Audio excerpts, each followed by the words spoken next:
এই পৃথিবীতে অনেক মানুষ আছে, অসহায়, গরিব। আজকে একটু রেল স্টেশনে গেছিলাম। ওইখানে যাওয়ার পরে আমি একটা সিন দেখলাম। সিনটা কি জানেন? একটা লোক, ওর দুইটা পা নাই।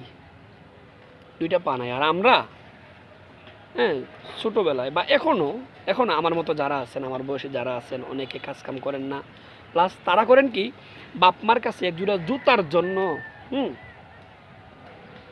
দেখলাম সেদিন একটা নিউজ, বাপ মা মানে জুতার জন্য, জুতার টাকা বাপ মা দেয় না, এজন্য বাপ মাকে মারছে একটা ছেলে। আরে ভাই, তোমার কি আফসোস লাগে না? তোমার কি কষ্ট লাগে না?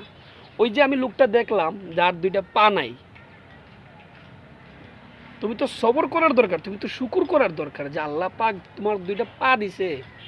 কিন্তু ওই লোকটার পা নাই, তুমি পায়ে জুতা পরবা, এজন্য তুমি বাপ মার সাথে বেয়াদবি করতেছো। অথচ ওই লোকটার দুইটা পা নাই। তোমার কি একটু ডর ভয় লাগে না? একটু ডর লাগে না? একটু ভয় লাগে না তোমার? এখনো সময় আছে, নিজেরা শুধরাও ভাই।